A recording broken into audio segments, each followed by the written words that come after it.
चलिए, तो कोरोना काल में आउट पेशेंट का हाल बेहाल है और कैसे इनका ये हाल ठीक किया जाए, क्या विकल्प है इनके पास, कौन सा रास्ता है जिस रास्ते पर ये चलकर अपनी मंजिल तक पहुंच सकते हैं, जान लेते हैं। हमारे साथ हमारे मेहमान जुड़े हैं। Doctor Vijay Sharma orthopaedic surgeon हैं।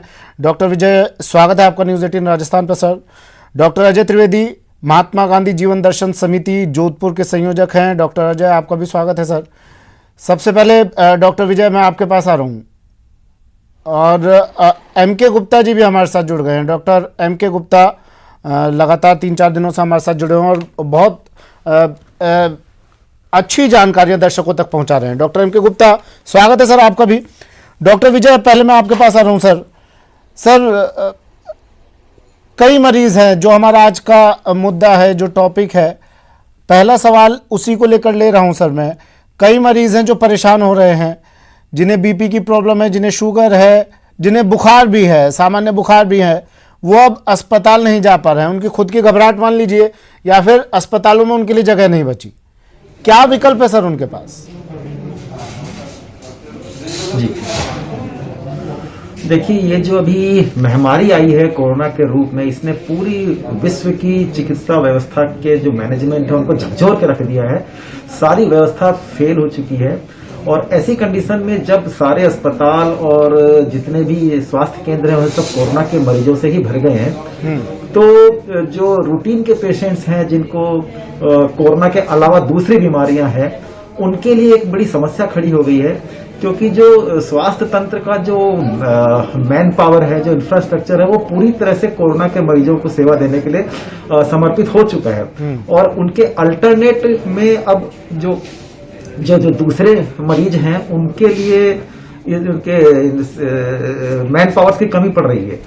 तो ऐसी कंडीशन में कई जगह तो सरकार ने सर्कुलर निकाल दिए हैं कि जो भी ये जो मेडिकल कॉलेजेस से रिलेटेड अटैच हॉस्पिटल्स हैं, या वो अपने रूटीन की सर्जरीज वगैरह बंद कर दें और सिर्फ कोरोना के पेशेंट के लिए ही अपनी सेवाएं समर्पित कर दें वो।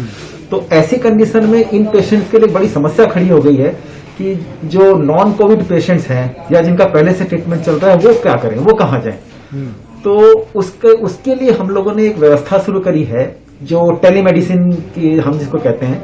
उस टेलीमेडिसिन के माध्यम से हम वीडियो कॉल के थ्रू इनके से संपर्क करते हैं और इनको क्या क्या करना है, क्या नहीं करना है, कौन सी दवाई जारी रखनी है, कौन सी दवाई बदलनी है, तो हम इनको ये सहायता मुहैया कराते हैं। तो नारायणा हॉस्पिटल के तत्वाधान में हमने कई रिमोट टेलीमेडिसिन के सेंटर खोल रखे हैं।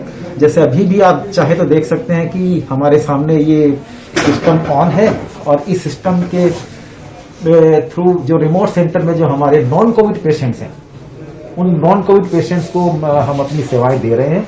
इस रिमोट टेलीमेडिसिन सेंटर के थ्रू जो बाहर के इलाके हैं, बाहर के जो पेरिफेरल सेंटर्स हैं, वहां के मरीज इस टेलीमेडिसिन सेंटर में जाकर जो हमारे वहां रिप्रेजेंटेटिव हैं उनके पास अपनी, अगर वो फॉलोअप के पेशेंट्स हैं तो अपनी पुरानी प्रिस्क्रिप्शन शेयर कर देते हैं और उन पुराने प्रिस्क्रिप्शन के हिसाब से हम उनको आगे का ट्रीटमेंट बता देते हैं। अगर कोई नया पेशेंट है तो वो नया पेशेंट वहां जाकर अपनी कंप्लेन बता देता है और हम उस कंप्लेन के आधार पर उनको क्या आगे का प्रोटोकॉल रखना है, हम उनको एडवाइस कर देते हैं।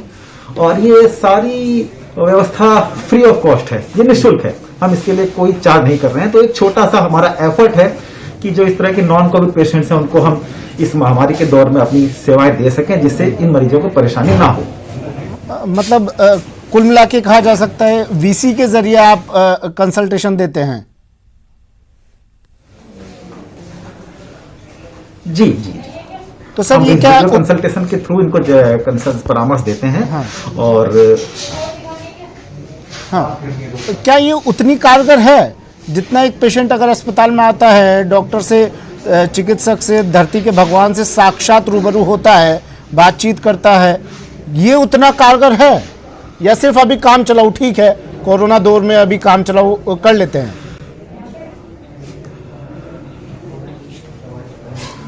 देखिए, इतना कारगर तो नहीं है कि एक पेशेंट को हम इसको फुल प्रूफ अल्टरनेट तो नहीं कह सकते, जिसमें एक मरीज आता है आपके पास और आप उसको उसकी समस्याएं सुनते हो, उसको फिजिकल एग्जामिनेशन करते हो, जिसको हम लोग क्लिनिकल एग्जामिनेशन करते हैं, क्योंकि क्लिनिकल एग्जामिनेशन का कोई तोड़ नहीं है, उसका कोई अल्टरनेट नहीं है।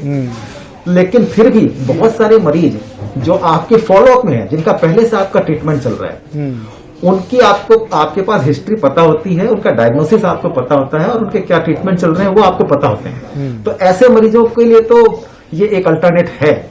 बहुत सारे मरीज जो ऐसे होते हैं जिनको आप सिम्टम्स के हिसाब से एक मोटा मोटी डायग्नोस कर सकते हो और उनको एक टाइम बीइंग तक आपको उनको ट्रीटमेंट जारी कर सकते हो और आप उनको ये भी बता सकते हो कि अगर आपको ऐसी दिक्कत है तो आप हॉस्पिटल आ जाएं। तो एक उनका रास्ता अख्तियार किया जा सकता है। मैं कहता हूं कि जो नए पेशेंट है उसमें भी करीब 50 से 60% पेशेंट ऐसे होते हैं जिनको आप उनके सिम्टम्स के हिसाब से ट्रीट कर सकते हैं। कुछ पेशेंट जिनको आपको लगता है कि नहीं पेशेंट को क्लिनिकल एग्जामिनेशन की जरूरत है, उनको हम लोग हॉस्पिटल में बुला लेते हैं और एज ए इमरजेंसी पेशेंट हम उनको डायग्नोस करके उनका ट्रीटमेंट शुरू कर देते हैं। तो ये 100% अल्टरनेट तो नहीं है, लेकिन इस महामारी के दौर में एक बहुत अच्छा विकल्प साबित हो रहा है। ठीक है सर, मैं फिर से लौटूंगा आपके पास। Doctor M.K. गुप्ता सर, मुझे बताइए, देखिए अभी डॉक्टर विजय शर्मा ने बताया और काफ़ी नई तकनीक से रूबरू कर रहा है, इन्होंने घर बैठे किस तरह से इलाज ले सकते हैं। लेकिन उन गंभीर मरीजों का क्या सर, जो अस्पताल जाते हैं उन्हें ये कह के टरका दिया जाता है कि पहले आप अपनी RT-PCR रिपोर्ट लेकर आइए। RT-PCR रिपोर्ट लेने जाएगा तो पता नहीं कहाँ से कहाँ पहुँच जाएगा। 2-3 दिन 3-4 दिन में तो उसकी RT-PCR रिपोर्ट आ रही है, उससे पहले कोई रिपोर्ट एडमिट करने के लिए तैयार नहीं है। उन गंभीर पेशेंट्स का क्या सर, क्योंकि OPD में जगह नहीं है, OPD तो बंद कर दिए गए हैं, दरवाजे बंद है। अभी जो कोरोना काल में आपने देखा कि कोरोना के अलावा जो मरीज है, चाहे वो COPD हो, अस्थमा हो या BP का मरीज हो, थायराइड हो, और उसको अगर नॉर्मल पेशेंट है तो हम उसको, आपने भी बताया डॉक्टर साहब ने कि हम टेलीमेडिसिन से उसको देख सकते हैं। हाँ। उसका वहां पे इलाज कर सकते हैं और वो उसको टाइम बीइंग वो रह सकता है। लेकिन जो गंभीर मरीज है वो मरीज आता है और आपकी जो आपने बताया सबसे बड़ी समस्या है कि RT-PCR की, तो ऐसे मरीज को जिनको तत्काल स्वास्थ्य सेवाओं की जरूरत है, जिनको तुरंत ट्रीटमेंट की जरूरत है, उनमें हम सिम्टम के आधार पे और CT स्कैन के आधार पे ये जस्ट कर लेते हैं कि इनको कोविड है कि नहीं है। तो RT-PCR का रिपोर्ट का वेट करके हम उसका ट्रीटमेंट नहीं रोकते। उनको हम एक जो ट्रांजिट एक बार होता है जिसमें अपन सस्पेक्टेड हम मान सकते हैं या जिनको हम उसमें रख के और उनका इलाज हम तुरंत चालू कर देते हैं ताकि वो उसको हो सकता है आप कर देते हो सर, लेकिन असल में क्या है ना कि भगवान भी एक प्रकार का नहीं होता है, एक तरह का नहीं होता है। धरती पर धरती के भगवान भी बहुत तरह के हैं। अभी ताज़ा मामला आया है सर मेरे पास, उन्होंने बताया है कि दिल्ली में वो घूम रहे हैं अपने पेशेंट को लेकर, RT-PCR रिपोर्ट नहीं है उनके पास, लेकिन पेशेंट गंभीर है, उसको इलाज नहीं मिला है, उसे भर्ती नहीं किया गया अस्पताल में। आखिर में उसने एक डॉक्टर को घर पर ही बुलाया, घर पर थोड़ा बहुत उन्होंने कंसल्ट किया और चले गए। तो सर किस तरह होगा फिर, ये व्यवस्थाएं तो पटरी से उतरती जा रही हैं।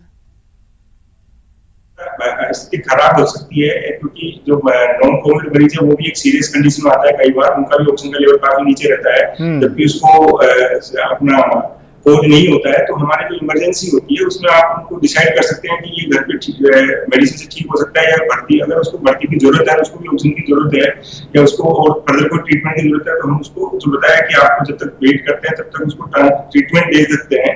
एक अलग से हमारा एक छोटा अलग से आप 4-5 बेड का जो भी अपने जैसे हॉस्पिटल है उसके हिसाब से हम उनकी व्यवस्था कर सकते हैं और उसकी लाइफ को बचाना भी इतना ही जरूरी है, उसको भी ट्रीटमेंट मिलना इतना जरूरी है। और इसके बावजूद रिपोर्ट आने के बाद उसके बावजूद अगर रिपोर्ट नेगेटिव आती है तो उसका नॉर्मल नहीं, मैं ये कहना चाह रहा था डॉक्टर गुप्ता, मैं ये पूछना चाह रहा था, अगर किसी मरीज की स्थिति गंभीर है, अस्पताल में उसे जगह नहीं मिलती है, डॉक्टर्स उसे ट्रीट करने से मना कर देता है कि भाई जगह नहीं है हमारे अस्पताल में, यहाँ तो कोरोना पेशेंट ही हैं तमाम, आप RT-PCR रिपोर्ट लेकर आइए, उसके बाद ही आपको हम घुसने देंगे अपने अस्पताल में। उस मरीज के लिए क्या विकल्प रहता है सर? क्या वो घर पर कुछ बेसिक ट्रीटमेंट ले सकता है? कोई तरीका, कोई रास्ता बचता है उसके पास सर? ये डिपेंड करता है कि मरीज की कंडीशन कैसी है। अगर मरीज स्टेबल है और मरीज को अपन चाहते हैं कि इसको या इंजेक्टेबल देके भी है या उसको जो भी ट्रीटमेंट देके इसको घर भी रह सकता है, इसकी लाइफ को खतरा नहीं है, तो हम घर भेज सकते हैं। लेकिन सपोज को उसको MI हुआ है, सपोज को उसका ऐसा कंडीशन इसको एडमिट करना जरूरी है, या उसका COPD है, उसका CO2 बढ़ा हुआ है, CO2 नार्कोसिस में है, तो वो तो आप घर पे ट्रीट कर नहीं सकते ना, वो तो आपको एडमिट करना ही पड़ेगा, उसको जो जरूरत है नेसेसरी चीज। हाँ, वही मैं जानना चाह रहा था आपसे, हर बीमारी का इलाज तो घर पे हो नहीं सकता ना सर? नहीं, बिल्कुल जो मशीन नहीं है, अगर मान लो उनके पास बाइक नहीं है तो COPD का मरीज कैसे करेंगे? तो अब क्या करें सर? तो देखेंगे कैसे कि ये हाथ में हो क्या रहा है इनके साथ। तो आपको वो डिसाइड करना होगा इमरजेंसी में कि ये मरीज घर पे डॉक्टर विजय क्या करे वो सर? क्या आपकी जो टेलीमेडिसिन है ये कारगर होगी उसके लिए सर?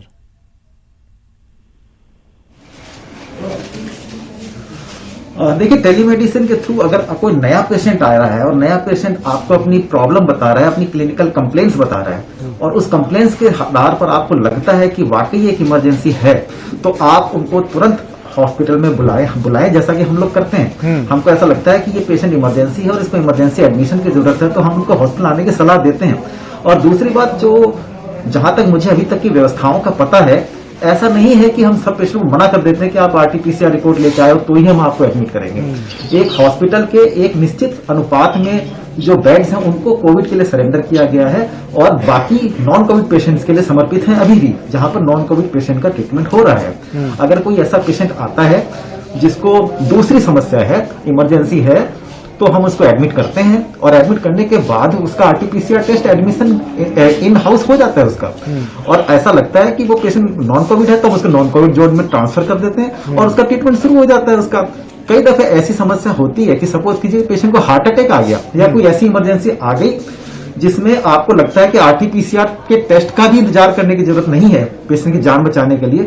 तो मैंने देखा है एज ए ऑर्थोपेडिक सर्जन, मैंने देखा है हमारी जो हॉस्पिटल के जो दूसरे फैकल्टीज हैं, कार्डियक फैकल्टीज या इंटेंसिव केयर की फैकल्टी, वो लोग इवन बिना आरटीपीसीआर टेस्ट किए भी उसका इलाज करते हैं पूरे प्रिकॉशंस के साथ। लेकिन सर एक केस ऐसा लेके उसको ट्रीट करते हैं। और ठीक है सर, मैं आपकी बात मान रहा हूँ, लेकिन एक केस ऐसा भी ताजा मामला आया था, करौली से ही मामला आया था। कोरोना पेशेंट का ऑपरेशन कर दिया डॉक्टर ने, उसके बाद डॉक्टर भी कोरोना पॉजिटिव हो गया। इससे आपको नहीं लगता सर और ज्यादा हालात बिगड़ने के चांसेस हैं? ठीक है, आप हालत पर सही है सर कि अगर किसी पेशेंट की हालत ज्यादा नाजुक है तो उसको ट्रीट करना जरूरी है बिना आरटीपीसीआर रिपोर्ट के भी, लेकिन उससे और लोगों में भी संक्रमण फैलने का खतरा होगा।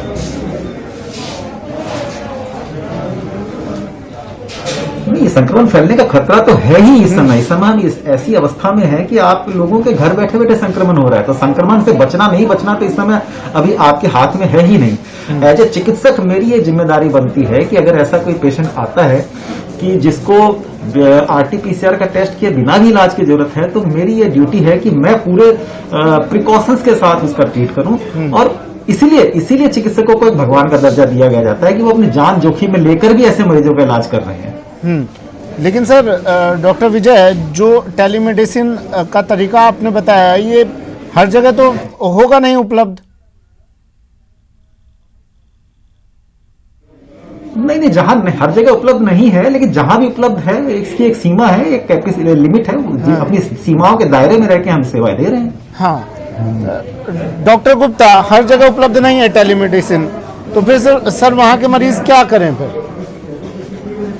कुछ मरीज तो ठीक है, डॉक्टर विजय शर्मा जैसे डॉक्टर से ले लेंगे वो उपचार घर बैठे, लेकिन बाकी के मरीज जो दूर गांव में बैठे हैं वो किस तरह से अपना ट्रीटमेंट करवाएंगे सर? ये भी एक समस्या है। घरों से निकलने में तो इस वक्त ऐसी पाबंदी लगी हुई है, अस्पताल जाने का डर, आधा डर मरीज के दिमाग में पहले से है।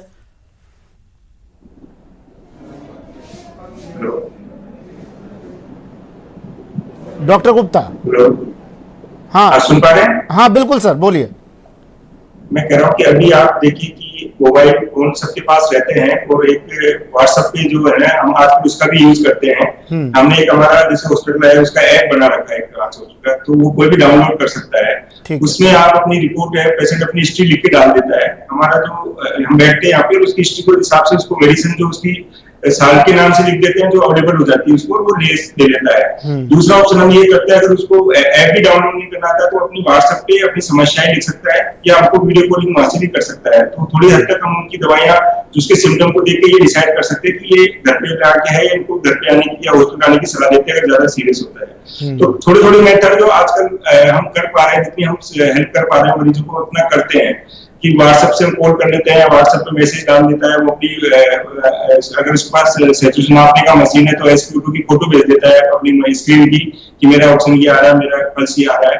तो हम उसके आधार पर थोड़ा सा उसको बता सकते हैं कि आप अभी ठीक है, गंभीर नहीं है। और अगर ऑक्सीजन का लेवल लो होता है तो हम खुद कहते हैं कि आप एक बार हॉस्पिटल आ ही जाइए। अभी आपका बहुत कम है, तो इस तरह से हम उसकी हेल्प कर पाते हैं। और अगर हमें कई बार मरीज को देखना होता है तो उससे हम व्हाट्सएप कॉल के लिए कहते हैं, वीडियो कॉल कर लिया और उस मरीज से हम बात कर लेते हैं, उसको फिजिकली मोटा मोटा हमको आइडिया हो जाता है कि मरीज कैसा है, फिजिकली कैसा लग रहा है, सांस लेने में तकलीफ तो नहीं है, बहुत ज्यादा गहरा सांस तो नहीं लेना पड़ रहा उसको। तो इस तरह के ही हम छोटे छोटे मेथड अपनाते हैं, जितनी हमसे हेल्प हो पाती है हम उनको भी कर रहे हैं। ठीक है। डॉक्टर अजय त्रिवेदी भी हमारे साथ जुड़े हुए हैं, महात्मा गांधी जीवन दर्शन समिति के संयोजक है। डॉक्टर अजय, आप काफ़ी लोगों के बीच रहते हैं, इस तरह के काफ़ी मरीज भी आपके पास आते होंगे सर। किस तरह की समस्याएं उन्हें आप ज़्यादातर दिखाई दे रही है उनके बीच में, और क्या समाधान इसका निकाला जा सकता है? बड़ी प्रैक्टिकल प्रॉब्लम है ये। एक्चुअल में मैंने पहले भी एक आर्टिकल भी लिखा था कि जब बड़ा दादा आ जाता है किसी मोहल्ले में तो छोटे दादा छुटपुट गायब हो जाते हैं। ये ऐसी कोरोना की प्रॉब्लम हुई है कि बड़ी बीमारी आ गई है तो सारी छोटी बीमारियों की तरफ अटेंशन ही डाइवर्ट हो गया। इसमें ये हमारे ऑर्थोपेडिक सर्जन भी बैठे हैं यहाँ पे, डॉक्टर साहब भी। मैं बताऊं कि एक पेशेंट आया था इंट्राट्रोकेंट्रिक, उसका जो है स्क्रू टूट गए थे और उसका ऑपरेशन सर्जरी इतना जरूरी हो गया था। पूरा के पूरा कोरोना के कारण से सारे थिएटर्स बंद थे, उनको बहुत टाइम तक ट्रैक्शन में रखना पड़ा। तो उनको ट्रैक्शन अवेलेबल करवाना, उनको इतने छोटे छोटे मोहल्ले के लोग होते हैं, उनको जानकारी नहीं होती कि हमें करना क्या है। अभी थोड़े दिन पहले एक बीपी का पेशेंट है, उसको बीपी इतना बढ़ गया, जी घबरा रहा है, वो एमडीएम आउटडोर के बाहर खड़ा है, ट्रॉमा के बाहर यहाँ जोधपुर में, और उसको बिल ही नहीं रहा है कोई इलाज का। इमीडिएट हमने फोन किया, अपने डॉक्टर्स फ्रेंड्स को बुलाया। ये क्या है कि टेलीमेडिसिन और कई चीजें जो होती है वो उनसे समाधान होता नहीं सर, उनकी प्रैक्टिकल अप्रोच उस चीज का करना बहुत जरूरी होता है। तो उन लोगों को सही जगह पे पहुंचाना बहुत जरूरी होता है, और इसके लिए हमारा प्रयास और एफर्ट्स है। मैं तो चाहता हूं कि जो प्राइवेट डॉक्टर्स हैं, मेरे कुछ फ्रेंड डॉक्टर है, वो ये प्रयास कर भी रहे हैं, वो लोग अपने घर पे या जहां पे भी बैठ के ऐसे पेशेंट्स को बुलवावे और उनको निःशुल्क इस समय इलाज प्रोवाइड करे। मैं कहता हूं कि कोरोना के साथ साथ उन लोगों का इलाज भी जरूरी है। कोरोना से तो जो डेथ कंफर्म हो रही है वो तो हो ही रही है, परंतु ऐसे लोगों को मरने का आंकड़ा भी बढ़ता चला जाएगा अगर हम इस और ध्यान नहीं देंगे। तो उन लोगों को बुला के तत्काल इलाज किया जाना चाहिए। किसी का ब्लड प्रेशर बढ़ रहा है, किसी के हार्ट की प्रॉब्लम हो रही है, किसी के ऑर्थोपेडिक प्रॉब्लम हो रही है। एक और मैं बड़ी दिक्कत आपको कहना चाहूंगा सर, कि वो पेशेंट जो कोरोना नेगेटिव है परंतु उनको ऑक्सीजन की जरूरत है, चेस्ट की प्रॉब्लम है, दूसरी प्रॉब्लम से जो कोरोना से रिलेटेड नहीं है, उनको ऑक्सीजन नहीं मिल रही है। उनको ऑक्सीजन किस तरीके से दिलवाए? कॉन्सेंट्रेटर में 5 लीटर का ऑक्सीजन अवेलेबल हो रहा है, तो उनके लिए अच्छा, जहां पे भी जाते हैं उनको संदिग्ध दृष्टि से देखते हैं। किसी हॉस्पिटल में ले जाओ, कोरोना नेगेटिव रिपोर्ट है, तो भी ये लगता है कि नहीं, क्या पता इनका सीटी टेस्ट होगा। नहीं तो सर इसमें गलती डॉक्टर्स की भी नहीं है ना। देखिए जब तक आरटीपीसीआर रिपोर्ट नेगेटिव नहीं आती तो इससे ये संक्रमण और ज्यादा फैलने का खतरा है। डॉक्टर्स भी इसमें कहीं गलत नहीं है अगर वो कहते हैं, लेकिन समस्या ये आ रही है सर कि 2 दिन में 3 दिन में आरटीपीसीआर रिपोर्ट आती है अगर, तो उससे पहले उस मरीज का क्या, जो अगर नेगेटिव भी है तो इलाज के अभाव में उसका पता नहीं क्या होगा, भगवान ही मालिक होगा।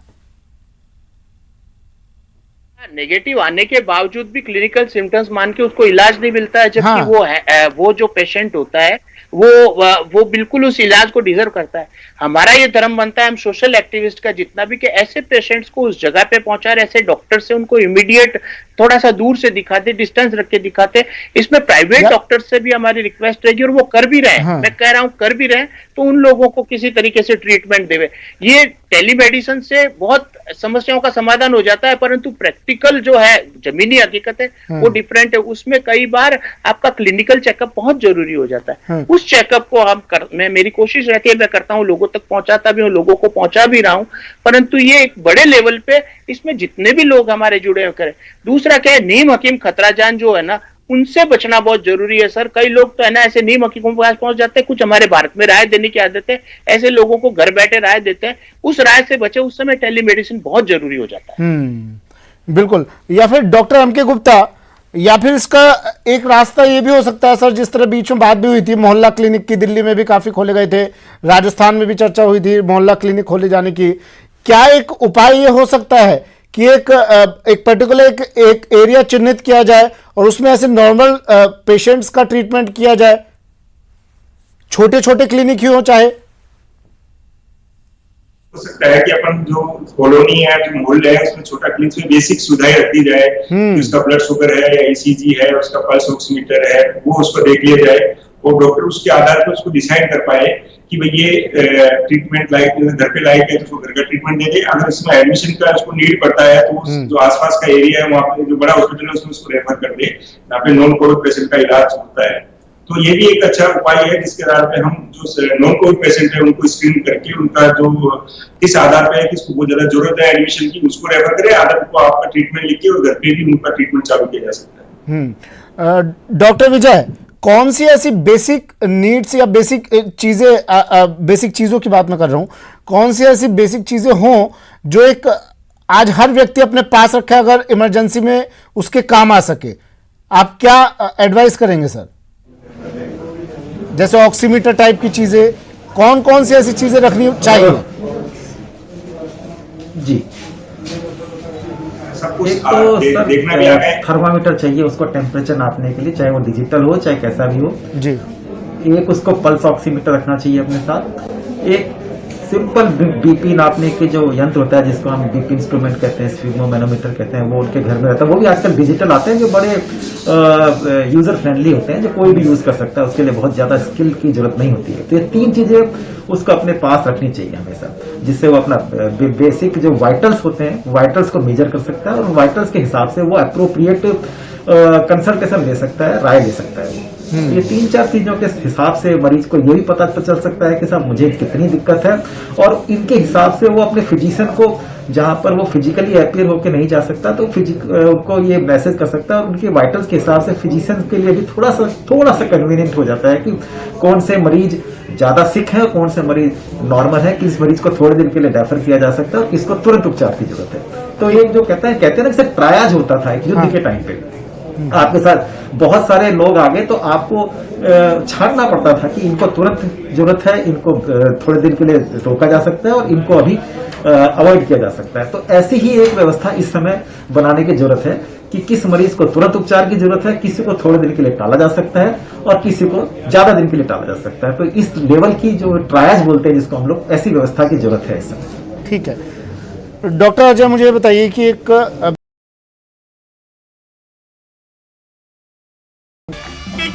जब आएगा ऑटो में रिपोर्टर रोज